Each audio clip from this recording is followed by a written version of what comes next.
just want to say thank you for joining us. Whether it's your first time here or you call CSL Dallas your spiritual home, we are grateful you made it on your way here today. And as a reminder, you can find inspirational content, information at all of our upcoming events at CSLDallas.org.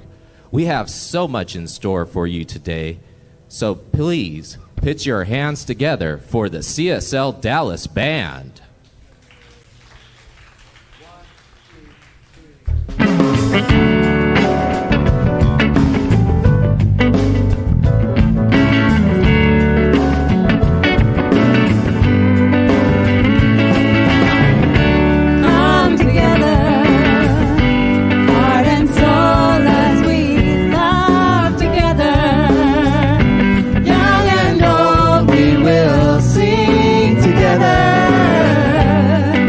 Together in one song.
have been through, we invite you to check in and let everybody else know that you are here. So go to your social media and check in on Facebook or any place else that you use. And while you're there, you feel free to subscribe to our YouTube channel. Let's get those numbers going up, and you can get lots of positive inspiration. We've got more than a dozen years of talks and other information for you to access. And we do that because we are really clear about our purpose. And if you know it, say it with me. We are radically inclusive, spiritually progressive, and all about changing and transforming lives. Yes, I know I added a little bit, but that's because I'm so excited about it. We're a really special place, and one of the things that we have done over the years that many of you are familiar with is we live this purpose statement. And one of the ways we do that is by supporting the scholars at Gooch Elementary School every year around this time. So we are kicking off a very short but very intense process to raise money to buy uniforms for 100 or more students at Gooch Elementary. Most of the students in this elementary school live below the poverty level, and if you've been with our community for a while, you know that we try to raise $5,000 or more in order to support these uniforms for these brilliant children, teachers, and counselors at this school. So you can donate today out in the breezeway if you are here, or you can donate online. There is a category in our drop-down menu. One final thing, it is gratitude. Gratitude. We want to thank those who participated in the work parties last weekend. First, we want to recognize those who put all of these chairs back together in the sanctuary. Thank you, thank you. Daniel Jackson, Gary Buckmaster, Chad Williams, Gordon Hinger, Brett Generous, Vince Bethea Jr., and Glenn Stallsworth. Give them a round of applause. And our welcome team that made it all run smoothly last week, and some of them are also kicking in this week, but Kia Tillman, Cheryl Newman, Gary Buckmaster, Julia Scherer, Debbie Hine, Glenn Stallsworth, Daniel Jackson, and Rhonda Goodnight, and everyone else who helped move things, vacuum, put things in place, and begin us on our journey. Over the next 2 months, we'll continue to get ready for lots of surprises coming up in September. So thank you, everyone. And in this field of gratitude, please join me and the music team as we breathe and relax into Spirit's prayer.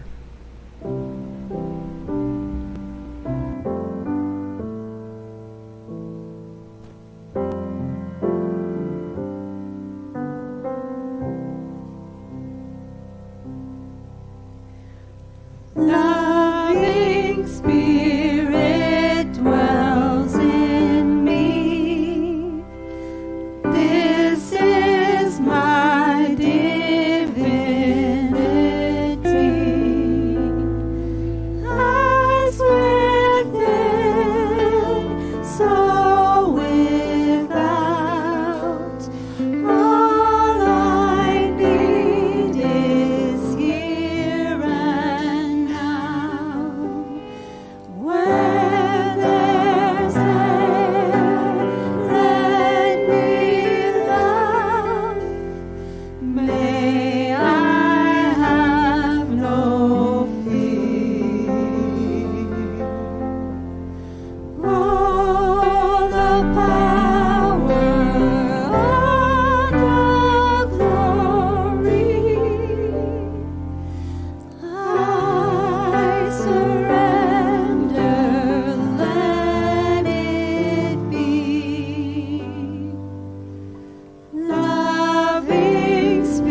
loving spirit, dwell in me.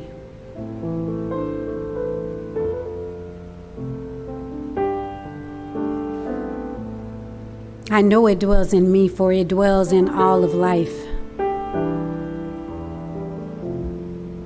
It is the breath of life, the rhythm of life, the heartbeat of life. It is love, that self-givingness. The sun shining bright all over, on everything and everyone, never asking for anything in return. It's all God. It's all good.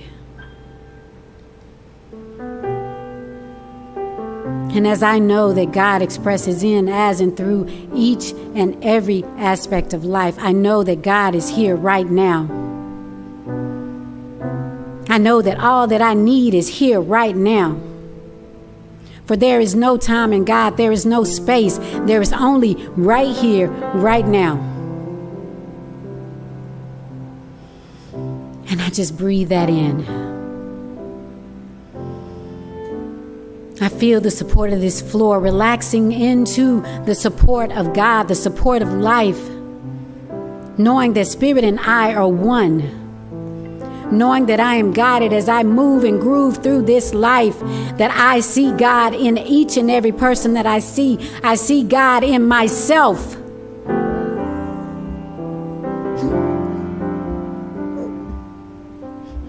And I know this is true.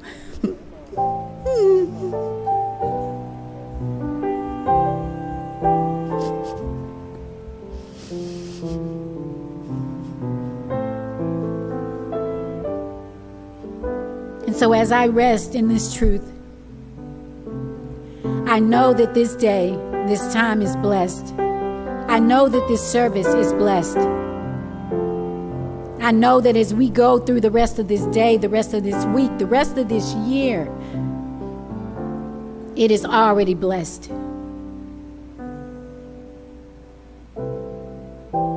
And I let it go and let it be. And so it is.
Lift our hands.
praise you for the rest of our days. Yes, we will praise you for the rest of our days.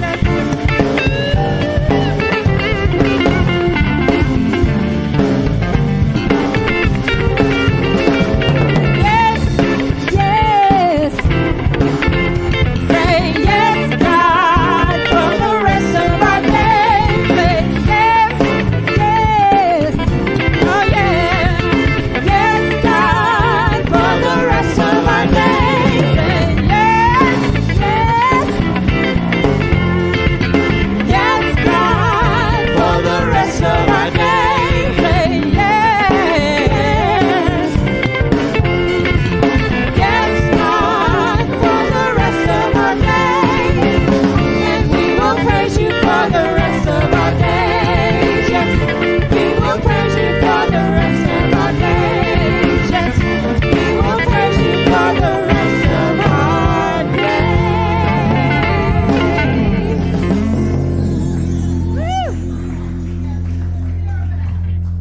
So we're back. She's right. All right, y'all could stay or go down, whatever y'all'd like to do. All right. Woo, good morning. Okay, when a small group of people come together, even more to just really be that presence of the allness of everyone that's not here. Good morning. Good morning. Y'all did well. Very good, very good. Well, okay, we've been talking about this. This is the third week on this theme for this month, which is the Holy, Holy Uprising. And we keep raising it up. So week 3, buckle up. Y'all ready? Okay. And today, what we're talking about and being with and really steeping our full awareness, our bodies, our minds, everything we've got into the fact that it's all God. Right? It's one of the key fundamental things happening. Now, what I'm going to share this morning with everyone is that there are 3 things that literally can change the world. 3. Y'all ready for them? Okay, I said last week, now that y'all back in the sanctuary, you have to participate with me a little bit more. Okay, because online, they're participating at home going, yes. But we can't hear them. So, are y'all ready for 3 things that can literally change the world? Yeah. Oh, isn't that great? See, didn't back off that. Okay, so the first one, very important, has to do with last week I went down to San Diego and got to be with my colleagues and friends. I'm elected on the larger leadership of Centers for Spiritual Living, and I'm on the Ministers' Council. I'm a co-chair with my beloved colleague and friend, Doctor, who also got a doctorate at the same time as our Dr. Tracy Brown did, Dr. Andrea Earl from my last hometown of Oakland, California. Shout out, Dr. Andrea. Okay, so this has to do with her. It's all her fault. We rented a house together, and we were up talking, late nights, all that good stuff. And so she told the rest of us, she said, okay, well, I'm going to do y'all the favor, and I'm going to rewatch the pilot of Manifest. Okay, I don't have any Manifest fans in the house. Oh, okay. Well, anyway, I had not watched it, and so we watched this show called Manifest together. And I want to say that I do have some bags under my eyes more than normal because I've been binge watching literally since then. I'm on season 3. Okay? So I've chosen Manifest over sleep a little bit. So the first one has to do with, you can catch it on Netflix and Hulu, binge watching. Yep, you heard it right. And the theme of Manifest, they say it over and over and over again, is it's all connected. It's all connected. It's all connected. And this is a theme that is spoken over and over again in different shape, forms, and fashions by our founder, Dr. Ernest Holmes, in The Science of Mind. And one of the ways that he talks about it is that this entire manifestation of spirit, body, both visible and invisible, right, is the body of God. And he says that there is one body in the universe, and within this body, he says, is included all lesser bodies. So that's the first thing that'll change the world. As more and more people really get that there's only one body, and it's all this spiritual body. It's this big thing called God, Spirit, whatever we choose to call it. It changes the world. And now he talks about this lesser body, these lesser bodies, and I want to be very clear, he's not talking about less than. So there's something less than, less significant, or less important when he's talking about lesser bodies. That's not true, because yes, you could remove a cell from this physical body, right? And the body would still function. Yes? Yeah? Okay. But it doesn't mean that that cell is lesser or less significant. In the entire galaxy, within this entire solar system, we could remove one planet, yes? And the solar system would still exist, wouldn't it? What if we remove planet Earth? Ooh, that didn't feel good, did it? So to say that one planet could be lesser, like less significant, in this whole thing is ludicrous if we're talking or thinking about and being with this idea called planet Earth in the galaxy of the Milky Way in the solar system which we're currently in. But we could remove a planet within the solar system, and the solar system still exists, right? And the cosmos still exists, right? So it's certainly not less significant. So every part of creation is this one vehicle, this one plane, shall we say, of the entirety of, because manifest is about an airplane, if y'all didn't know that, just let me let you in on that, on this whole thing for it to exist. And so every part of creation is the significance that no life or no being is left out. And no life or no being is less significant. Okay, so this is one of our key principles. You've heard it before, but we need to hear it over and over and over again. And someone really needs to hear this that's hearing it for the first time, that maybe came from some kind of faith tradition or something that this was not talked about as much as we talk about. This spiritual principle called oneness. Oneness of our principles. There is one infinite reality. We call it many names, including but not limited to God, life, universal spirit, infinite intelligence, first cause, or as Holmes likes to say, the thing itself. And this one infinite reality is undivided. It is complete within itself. It's whole within itself. And this oneness creates everything out of itself, and therefore includes both the absolute and the relative, tangible and intangible, physical and metaphysical aspects of reality. So that is one of our key spiritual principles, oneness. Another way of saying this is that the cosmos is a unified system. This entire cosmos is a unified system.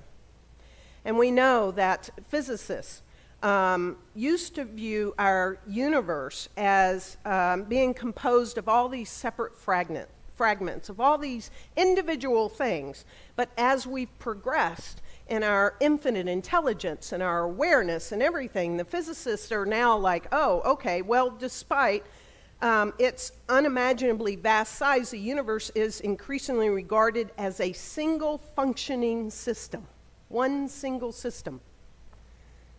Just because things are galaxies far, far away and millions of light years away, and they appear to be remote in space and time, they're not separate from here.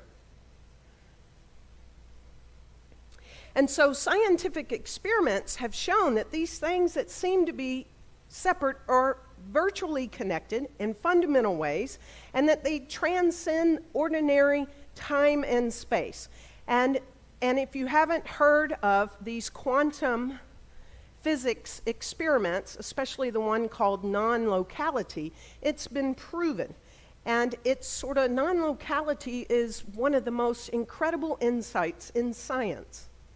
So at the quantum level, it is so small that you have to have a very, very strong microscope, right?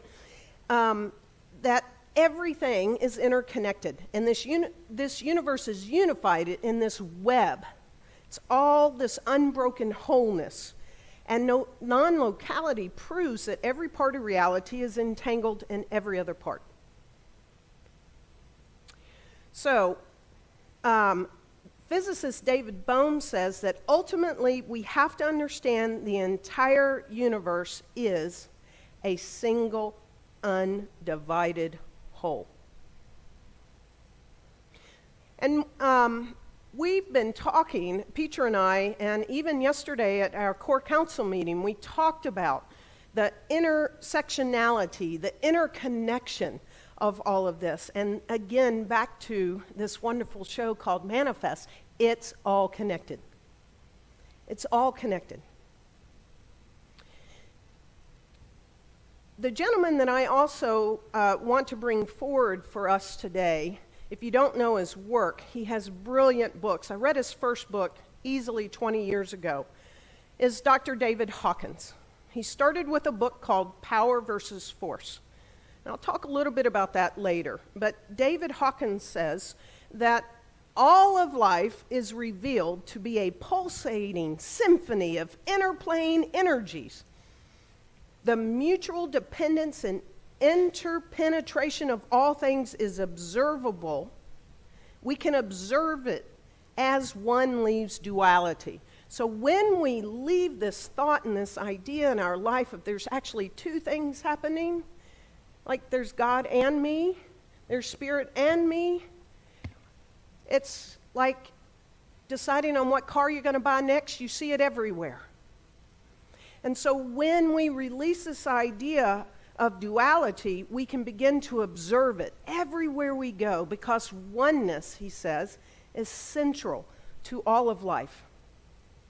And so the truth of this and knowing this, and a small group of people, whatever that size of the small group of people is, when this thing called oneness is taken up, it does change everything. Spirit is within us. Spirit is around us. Spirit is this divine oceanic substance. It's as close and is the very air that we breathe. So I love this song. I know many of you do as well, and that is Nearer Than the Air, sung by our beautiful Lainey Bernstein.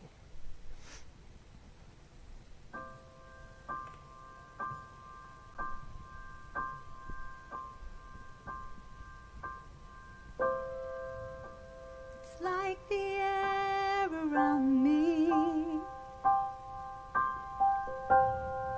it's like the sunlight on my face. I feel the love of God surround me, and I am touched by amazing grace. All I ever wanted, and all I ever needed is already there.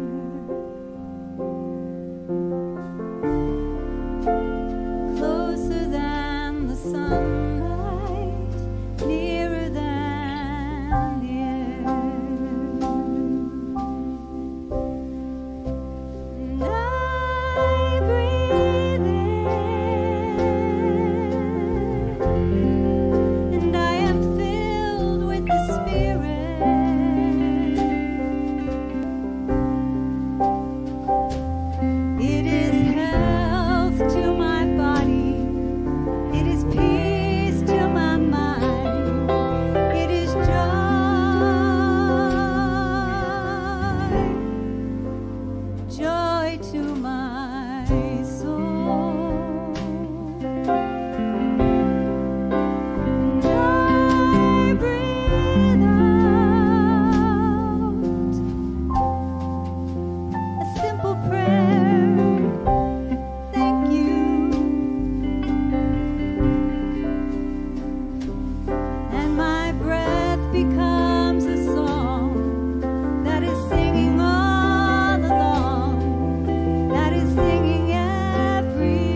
like the sunlight on my face. I feel the love of God surround me, and I am touched by amazing grace.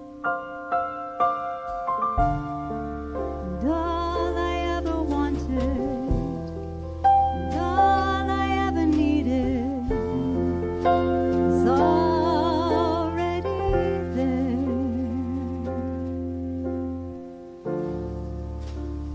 closer than the sunlight, nearer than the air.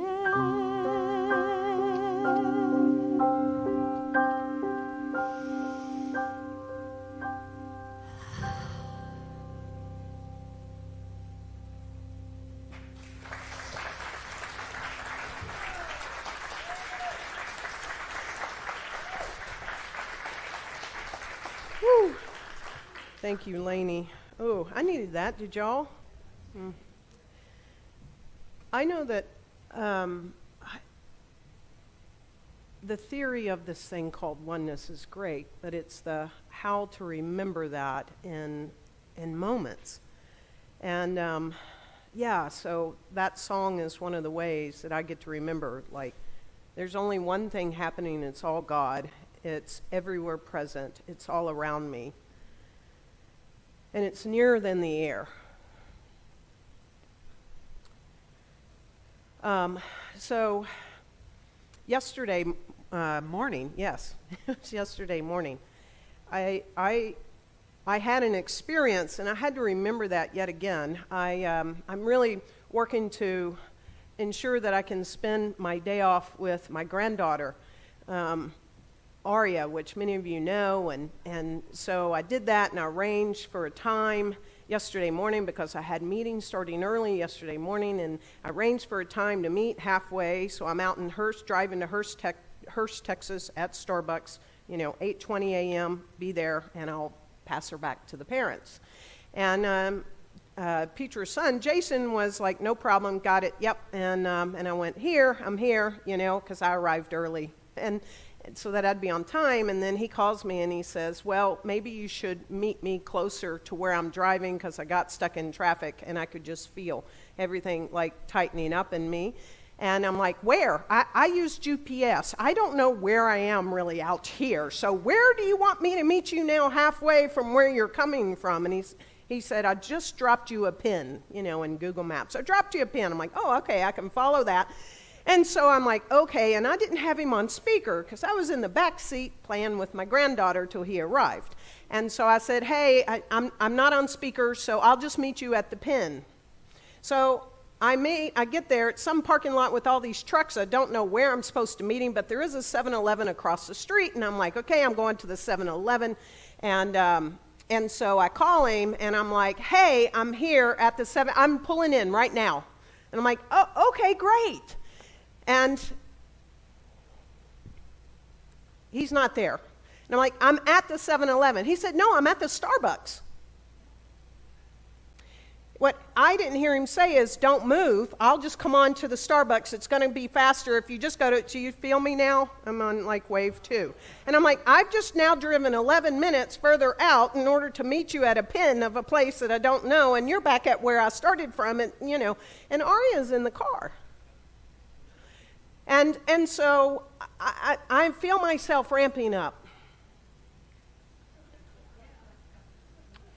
And I'm like, okay, it's all right. Everything's okay. I started to breathe. And like, you know what? It's all God. It's all here. Space-time continuum can expand. I made a call to Reverend Patty and says, I don't think I'm making the 9:30 now. It's just let it be. And I'm like, I'm driving now to the Starbucks. So what do? I'm Starbucks, Hearst, Texas. I get to the Starbucks, and it's not the Starbucks that I was at originally. I'm now in the third wave of this. Okay, this is just meeting someone, right? And then I'm like, hey, Jason, sorry, this address, I didn't know there were two in Hurst, and I'm at the other one, so I'm going to now find the one that I was at originally, and I'll meet you there. It's okay. And I said, you know what, it's really okay because I realize how significant energy is, and I don't want Aria to experience anything other than, this God energy, this spirit energy. I said, because she, it's not fair to her. And he was like, wow, when I grow up, I want to be like you. And I was really working this thing called oneness, because she's in theta phase. For the first 6 years of her life, she's in theta phase, right? She's absorbing all this energy. She is this energy, right? She is that boundless love. And I'm like, okay. And I'm like, oh, okay. And he said, I want to grow up like you. I said, well, actually, it's just Peter that tells me all the time I have to practice this over and over and over and over and over and over again. And so I just laughed, and I ended up at the Starbucks and still talked to him about something I wanted to, about Aria, blah, blah, blah. Time expanded, and then I put my GPS to go to CSLDallas, and it said, oh, I'd arrive at 9:09. After all that, because I ensured that I stayed in the oneness of life itself. And I got to call Reverend Patty and say, hey, I'm going to make it after all. So this first thing does change the world. And that was just meeting someone. But there are bigger things going on in our world, right? Just a little bit? Okay, then just meeting at a proper time at a proper Starbucks in the right place at the right time? Yeah, okay, y'all are realizing. Okay. So here's the second thing that will change the world. I combine this idea of oneness, and I didn't place any limit on God, on the time-space continuum. This is the second thing. To place no limits on this thing, this oneness of life itself, that which is greater than everything. And so we manifest the infinite to the degree that we align with it, believe as it, walking in it, right? Because we know that it is done unto us as we believe. Okay, this second one is so important right now. Just stay with me. Because it is time, small group of people, to up our game. It's time to up our game. Up our game with our prayers, up our games with our affirmations, up our game with our meditation, up our game with our gratitude. It's time to up our game with any spiritual practice until we got to up our game. I had to up my game just in that meeting of Jason. I had to up the game so that my whole day and everyone around me that I saw after that would not be impacted. We've got to up our game so that we bring this energy into the world.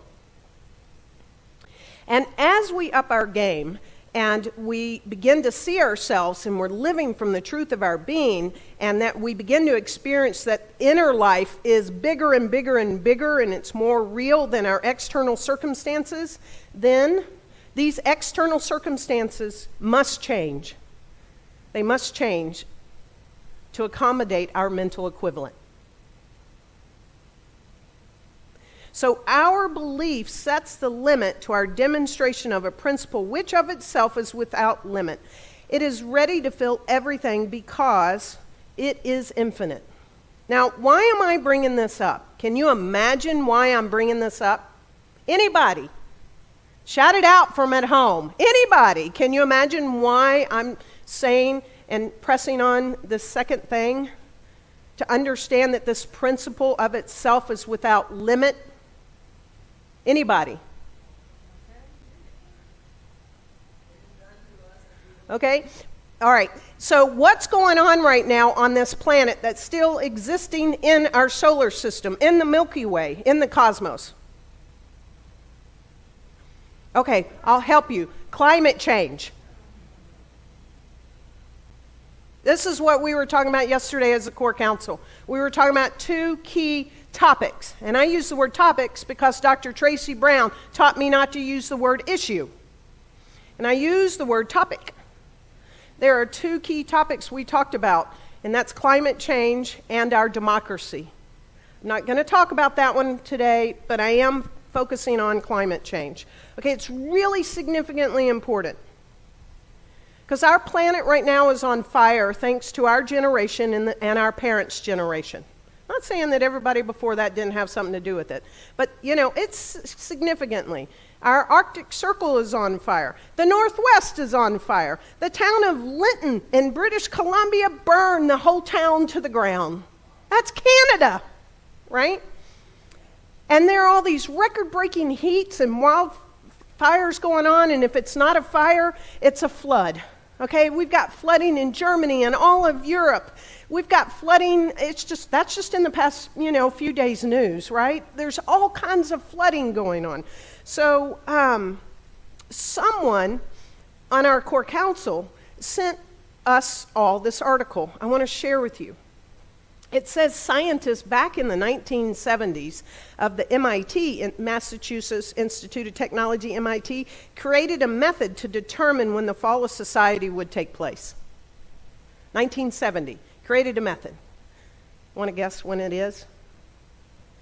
Back in 1970, that method, the fall would take place sometime in the middle of the 21st century, somewhere around 2040. And their projections have been right so far. And now new analysis is suggesting this, right? So this is not a downer, don't worry, but 1972, this team of researchers studied the risk of doomsday scenario and the limited availability of natural resources. And it goes on, and it talks about this is the time.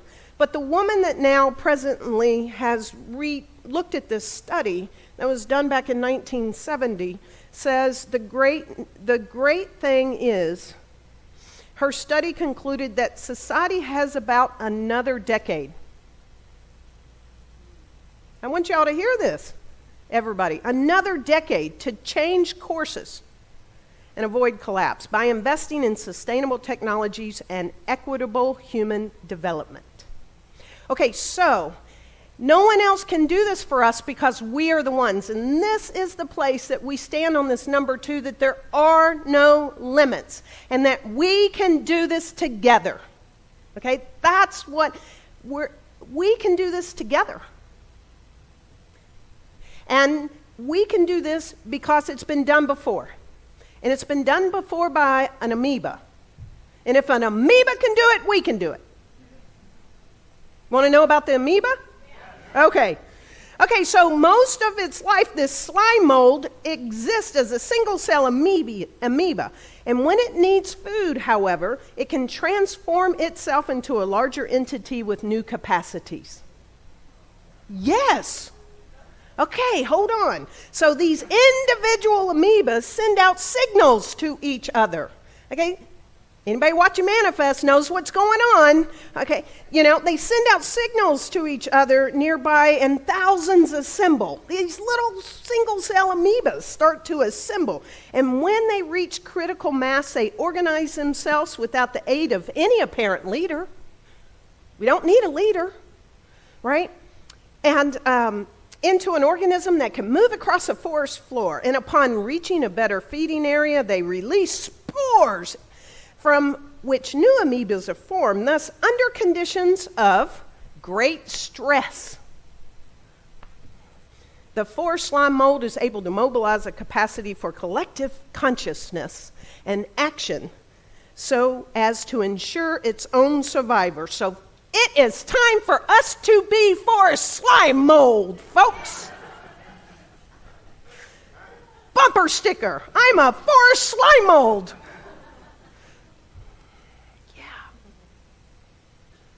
Yeah.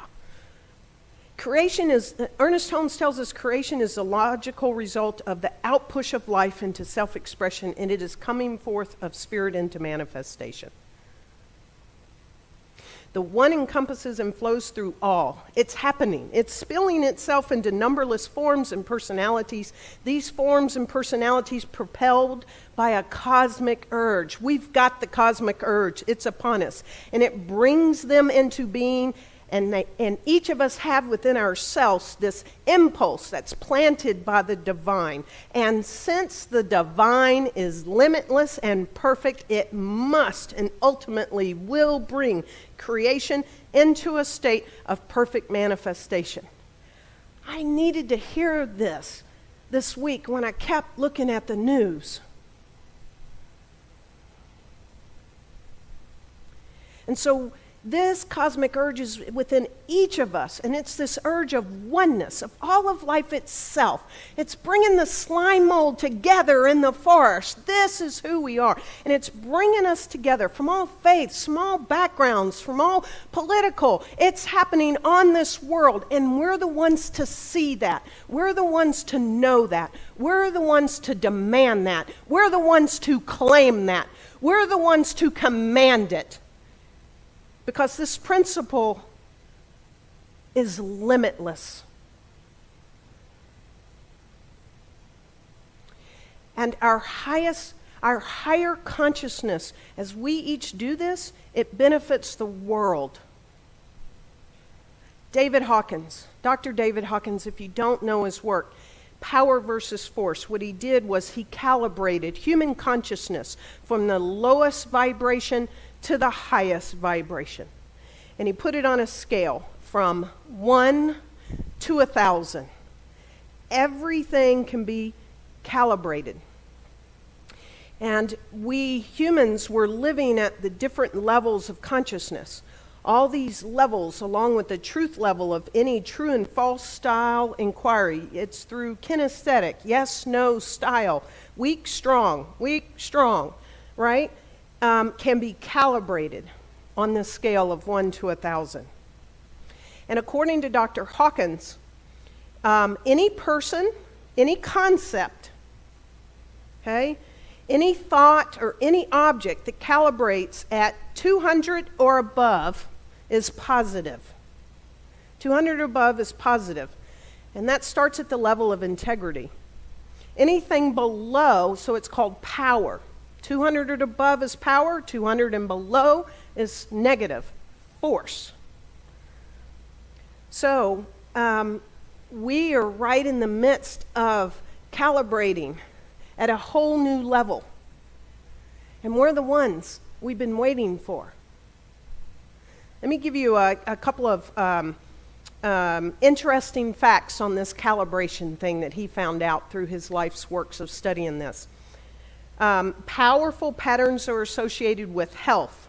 Weak patterns are associated with sickness. Makes sense, does it? Every thought, emotion, word, and action has one pattern or the other.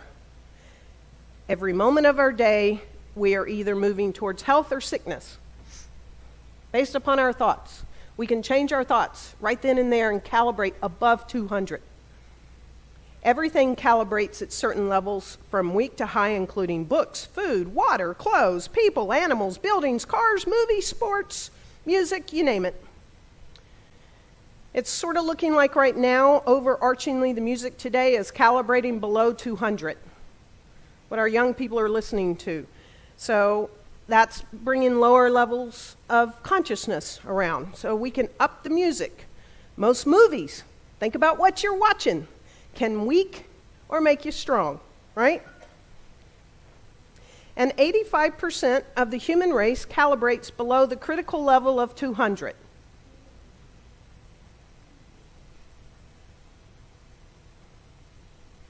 I know it's a downer, but there's great news. Hawkins tells us that every thought, action, decision, and feeling creates an eddy in this interlocking, interbalancing energy fields of life, in this interconnected universe. Every improvement we make in our private world improves the world at large for everyone. That move I made in that car yesterday mattered to everyone. Not just to Aria, not just to Jason, not just to me. As I raised my consciousness and my energy level. It's so powerful The power, he tells us, Dr. Hawkins, of a few individuals at the top counterbalances the weakness of the masses. So it doesn't matter if 85% of the population is calculating below 200. One individual at the level of 300 of consciousness counterbalances 90,000 people. One. You keep your consciousness high. That boundless love, that joy, that look at what's above 200. One person counterbalances 90,000 people. An individual at 400 counterbalances 400,000 people. A person at 500 counterbalances 750,000 people below 200. One person. And think about, 10 500s, 100 500s, 1,000. It gets really big really fast. That's the great news. This is our time. Collectively, we can do this in our own life and in the life of everyone else. And so again, it's time to up our game. Our prayers, our affirmative prayers, our meditations, our gratitude, not for the sake of our life. If you don't want to work out on the meditation cushion this morning, do it for the 750,000 people that you're helping. Do it for Aria, my granddaughter. It's all connected. That's what this show manifests. I'm not trying to pitch the show. It's a small group of people on a flight 828, and this small group of people are changing the world, right? In this show, in this fiction thing, right? And another part of this is the small group of people, as they follow their callings, it's called the callings, and they keep following it, they're actually beating what's called a death date. Okay, so we don't have to believe this 2040. We don't have to believe 2100. We don't have to think, oh, well, I'm not going to be around, because someone's going to be, life itself is going to be around.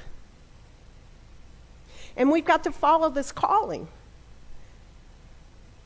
So that third thing is that consciousness. As we raise our consciousness, it makes a huge difference in the world. David Hawkins tells us to become more conscious is the greatest gift anyone can give to the world. Moreover, the ripple effect of the gift comes back to its source.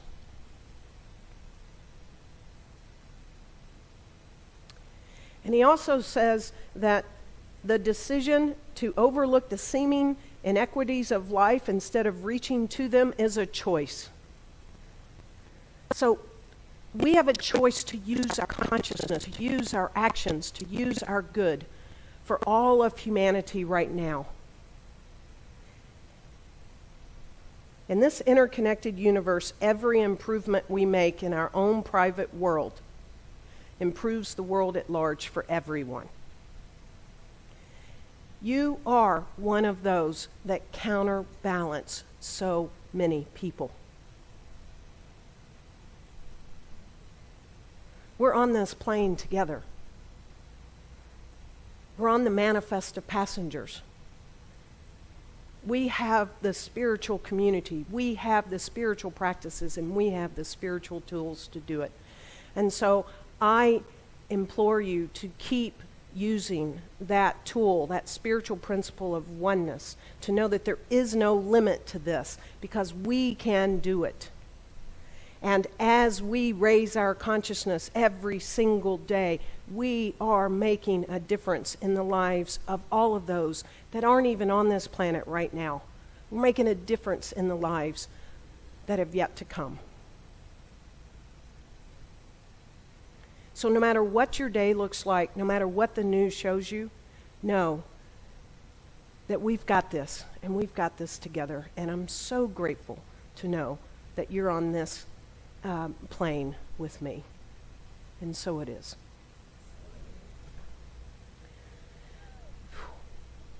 All right, I am going to read this from Ernest Holmes because I read this every day. This is how I start. So this is our prayer today. I want you to take this into your voice, your own voice, as Brad plays. And we'll put this out on social media. Comes from the Science of Mind textbook. Breathe with me.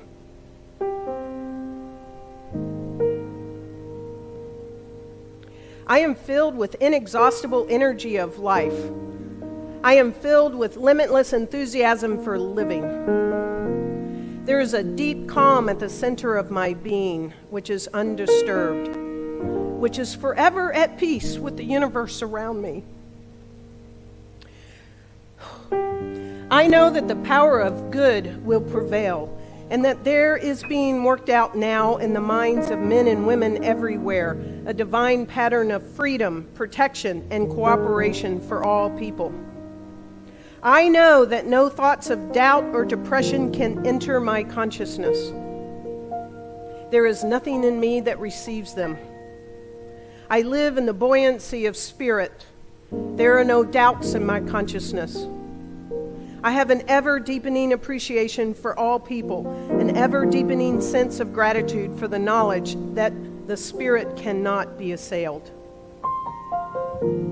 I know that good is finally going to come to everyone and that all problems will be solved. Neither fear nor self-pity can operate through me.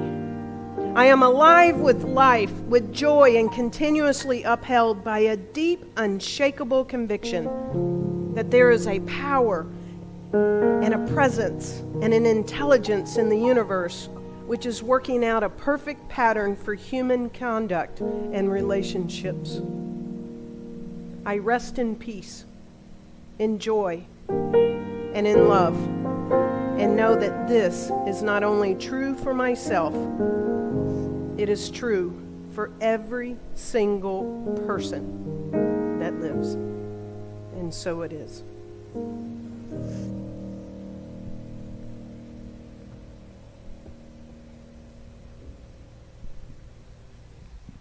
Reverend Karen Fry.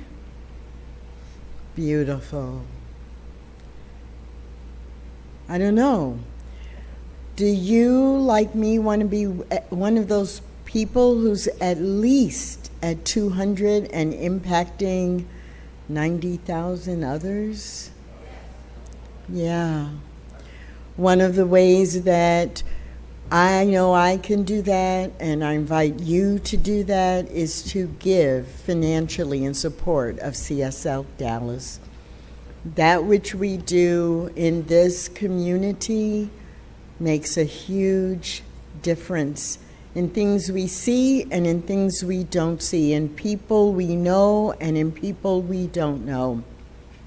Your financial gift is welcome. Obviously, if you're in the room today, feel free to contribute in the baskets financially, or you can, if you are online with us, you can absolutely give by text. You can click on the links that are on YouTube or CSLDallas.com.org.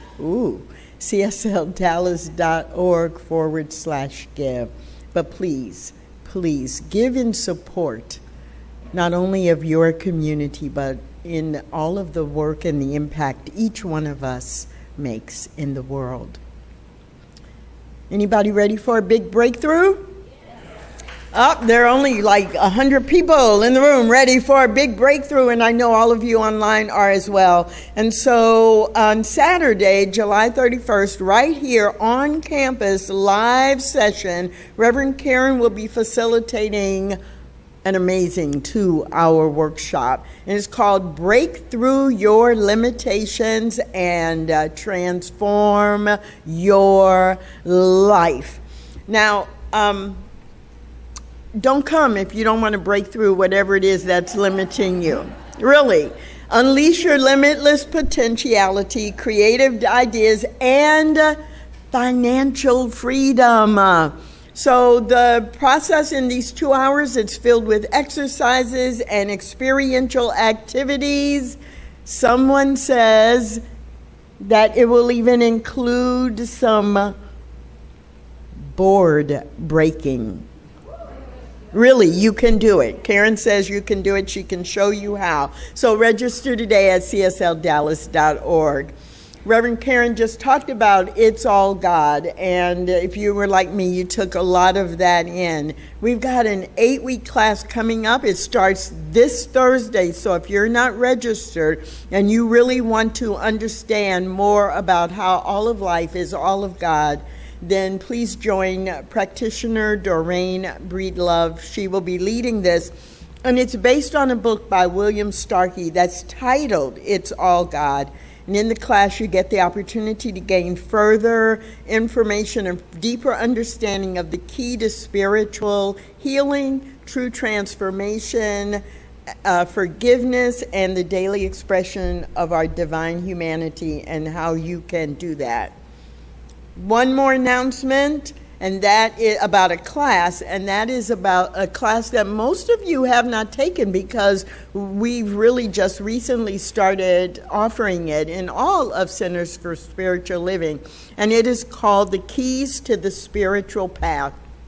Next Sunday, July 25th, starting at 1 p.m. It's an interactive class. It's very dynamic. It is available to you at Love Offering, and so you have no excuse. Embrace the possibility that we're always a choice. Discover the power of positive spiritual and affirmative thinking practices and create new experiences and new conditions throughout your day. See, I have to read that one because it's so new. I don't even know it. I haven't taken it. I might need to sign up for it too. So that's what's going on here. And finally, affirmative prayer. If you are here today, if you are online today, and you would love to have prayer with a licensed practitioner to affirm what is good in your life or to transform that which is different from what you would like to experience, then please join a practitioner for one-on-one prayer. If you're in the room, there'll be several practitioners available under the stained glass window. And if you're online, then please look in the chat and look for the link and join us in a Zoom room where you will be matched in a private breakout room with a practitioner to do prayer with you and for you. There is love enough in the world, and each one of us is here to demonstrate it and to experience it. So if you're in the room, why don't you stand up? Even if you're at home, stand up and sing out with us the song, Love Enough.